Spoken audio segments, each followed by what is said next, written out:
After a fast start and a disappointing end to last year's Women's Six Nations, Wales captain Rachel Taylor is hoping to lead her team to a more consistent performance at this year's tournament.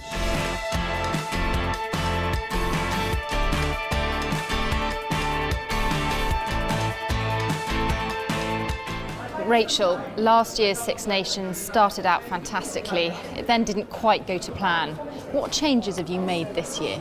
I think rather than changes, it's trying to expose ourselves to different experiences and different situations. I think we couldn't have asked for a better start of the last tournament, which was obviously quite special for us to have a home victory against England first as well, which was huge. Probably for us, there's a slight role reversal in that we've always been the underdogs, and to have the pressure put on us was unusual for us.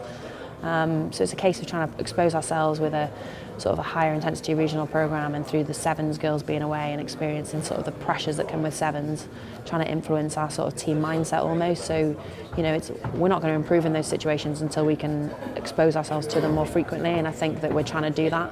But obviously a lot of lessons learned as far as mindset and taking each game at a time comes. I think for us, you know, it is important to start well, but for me it's probably more consistency within games. You know, if you look at it World Cup wise, we have to have a minimum of 2 games, you know, to win, but we've got 3 home games this season, which is, you know, it's obviously it's nice when the tournament comes around, you've got 3 home games. It's obviously an advantage to have that.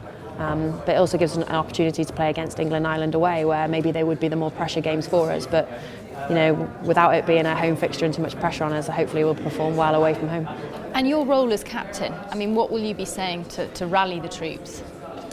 Yeah, you know, the girls are a pretty determined bunch as they are. You know, it's just not really a case of me sort of gearing them up or anything. I think it's more sort of refocusing and challenging ourselves. A lot of what we're doing now is quite player-led, and you know, we target things and we split them off, and we talk about it a lot more than we have before. And I think it's having that sort of almost communication link between the players and the sort of the key decision makers within the game. You know, we all need to be on the same page, and I think, you know, I think we're getting to that point now where we all have the same sort of focus.